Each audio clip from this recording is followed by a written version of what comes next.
오늘 리뷰할 드라마는 이상한 변호사 우영우 2화입니다. 리뷰 시작 전에 구독과 좋아요 부탁드립니다.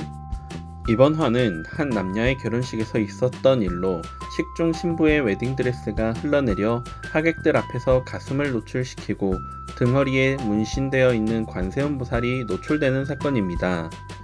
이 사건으로 신랑과 신부는 사이가 어색해지고 신랑 측에서는 파혼 얘기까지 나오고 있었습니다. 이에 신부의 아버지 김정구 대표는 한바다를 찾아 자신의 막내딸 결혼식을 망친 대연 호텔의 위자료 10억 이상을 받아주라고 합니다. 김정구 대표는 정신적 고통, 손해에 대해 10억 이상은 받아야 한다고 제시하고 한바다에서는 쉽지 않지만 받아보겠다고 의뢰를 받아들이게 됩니다. 정명석 변호사팀은 이 의뢰를 맡게 되고 우영우와 권민우는 신부를 찾아가고 최수연과 이준호는 대연 호텔에 잠입하여 웨딩드레스에 문제가 없었는지 확인하기로 합니다. 우영우는 신부 화영을 만났는데 신부는 자신의 문신 때문에 파혼 얘기가 나오고 있고 웨딩드레스가 결혼식 당일 아침에 문제가 있었고 헐렁했다고 말하게 됩니다. 우영우는 집을 둘러보던 중 이상한 점을 느끼고 신랑과의 사진은 구석에 처박아 두고 반지를 빼고 있는 걸 보고 신랑을 사랑하냐고 묻게 됩니다. 신랑은 같은 대형 건설의 망신이기에 소송을 원치 않는다 하고 할아버지가 화영이를 좋게 봐서 소개해 주었는데 등에 문신을 보고 배신감까지 느끼시며 혼인신고도 안 했으니 파혼하라고 했고 신부와는 대화 나눈 지도 오래됐다고 합니다. 화영이는 그날 이후 정신과 치료까지 받고 있다고 얘기합니다. 권민우는 정신적 독립을 하지 않은 사람들이 결혼한다며 자기 밥상도 차려보지 않은 사람은 아이라고 하자 우영우는 스스로 밥상을 차려본 적이 없기에 당황해합니다. 이준호와 최수연은 대연 호텔로 향하는데 최수연의 배탈로 인해 잠입에 문제가 생기게 되고 최수연의 바지를 가지고 온 우영우가 최수연 대신 이준호의 여자친구 대역을 맡게 됩니다. 둘은 대연 호텔을 찾아 신부의 웨딩드레스를 고르게 되는데 결혼식 중 벗겨졌던 웨딩드레스를 고르고 입어보고 싶다고 합니다. 팀장의 빵 셔틀을 하던 웨딩홀 직원은 화장실에서 친구와 전화 중 배주희 언니가 웨딩드레스가 흘러내린 일로 잘렸다는 얘기를 하게 되고 화장실에 있던 최수연은 이를 듣고 이준호에게 알려줍니다. 이준호는 빵 셔틀을 하던 강지혜를 찾아가 배주혜의 연락처를 물어보는데 지혜는 개인정보라 알려줄 수 없다고 합니다.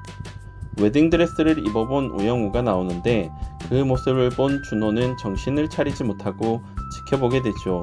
우영우는 자신의 모습에 반한 준호를 보며 활짝 웃게 됩니다. 준호와 영우는 빵집에서 대연 호텔 직원 강지혜를 기다리다 드레스가 벗겨진 일로 배주희에게 물어보고 싶은 게 있다고 연락처를 달라고 합니다. 그리고 그 일로 신부가 정신과 치료를 받고 있고 파혼 위기를 겪고 있다고 말해줍니다. 그러나 주인은 외국으로 가서 연락이 쉽지 않을 거라고 하죠. 재판날 증인으로 출석한 사람을 기다리는데 준호가 데리고 온 증인은 주희가 아니라 강지혜였습니다. 지혜는 잘릴 걸 각오하고 그날의 진실을 밝히게 되는데요. 그날 배주희의 실수로 신부의 웨딩드레스가 찢어졌고 이를 수습하기 위해 팀장은 조금 사이즈가 큰 똑같은 드레스를 신부에게 주었던 것이었죠. 그리고 신부에게는 이를 숨겼고 그렇게 드레스가 벗겨졌던 것이었습니다. 상대편 변호사가 화영에게 질문을 시작하는데 와글이라는 커뮤니티에 화영은 파혼 후에 신부의 심정을 담은 글을 적었었는데 그 글에는 파혼 얘기가 나와서 차라리 다행이고 트라우마 뒤에 숨어서 더 버티면 결혼하지 않아도 될 것 같다. 잘 알지도 못하는 남자와 거짓말처럼 살지 않아도 될 것 같다고 적혀 있었습니다. 화영은 변호사들과의 미팅에서 결혼하면 신랑의 할아버지가 도곡 땅에 땅을 선물로 주기로 했다고 화영의 아버지는 그 일로 기뻐했지만 자신은 등 떠밀려 결혼하는 게 싫다고 합니다. 화영은 자신이 원치 않는 결혼에 눈물을 흘리고 소송도 아버지가 분해서 하는 거라고 얘기합니다. 이 얘기를 들은 우영우는 땅을 받기로 해서 다행이라며 아이디어를 제시합니다.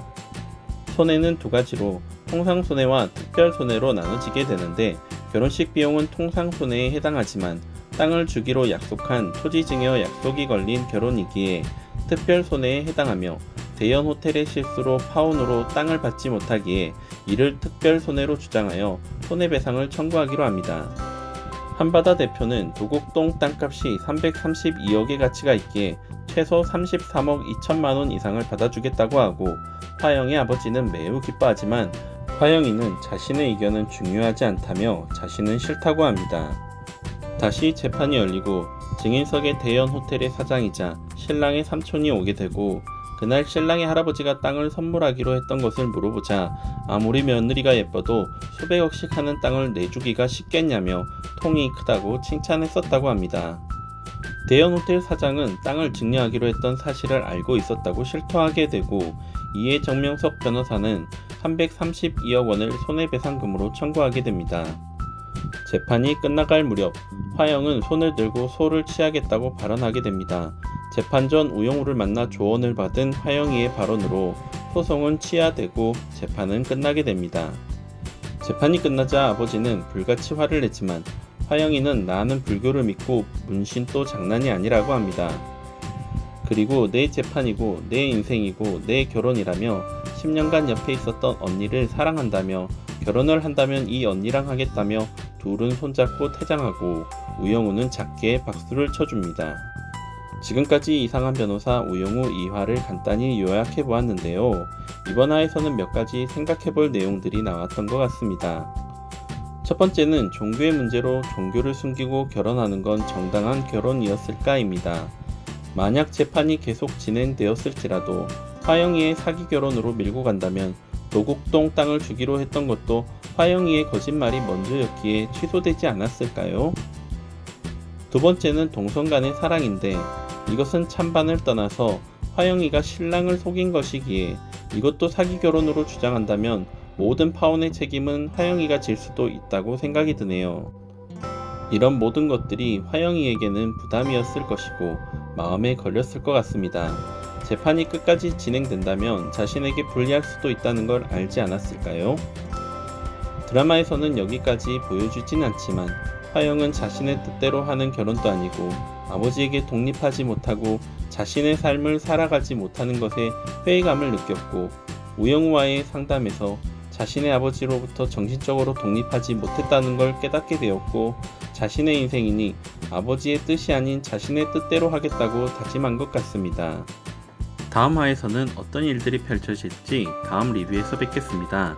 이번 영상이 좋으셨다면 아래 구독과 좋아요 부탁드립니다. 옹이 아버지의 리뷰였습니다. 감사합니다.